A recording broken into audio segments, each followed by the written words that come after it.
2 నెలల్లో పార్లమెంట్ ఎన్నికలు రాబోతున్నాయని దేశ ప్రజలంతా మరోసారి నరేంద్ర మోడీ ప్రధాని కావాలని కోరుకుంటున్నారని డీకే అరుణ అన్నారు. భారతదేశం అగ్రగామిగా నిలవాలంటే మళ్లీ నరేంద్ర మోడీ గెలవాలన్నారు. ఇక తెలంగాణ రాష్ట్రాన్ని అప్పుల కుప్ప చేసిన బీఆర్ఎస్ ప్రభుత్వాన్ని ప్రజలు ఇంటికి పంపించారన్నారు. అబద్ధపు హామీలతో అధికారంలోకి వచ్చిన కాంగ్రెస్ ఇచ్చిన హామీలను నెరవేర్చడంలో విఫలమైందని ఫైర్ అయ్యారు.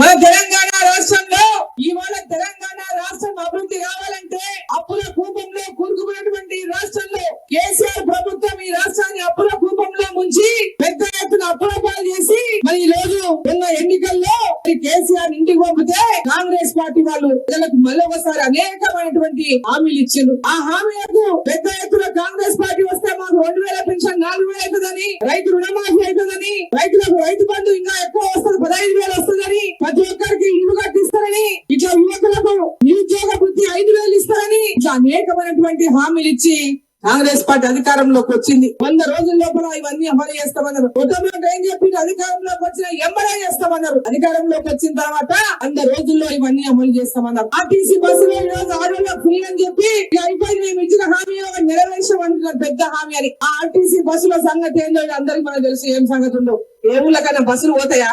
ఊరికి బస్సులు ఉన్నాయా? హైదరాబాద్ లో నడుస్తాయి ఆర్టీసీ బస్సులు, మరి పల్లెల బస్సులు ఉన్నాయా? మరి ఈ రోజు ప్రతి ఒక్కరిని ఇట్లాంటి అమలు కానటువంటి హామీలు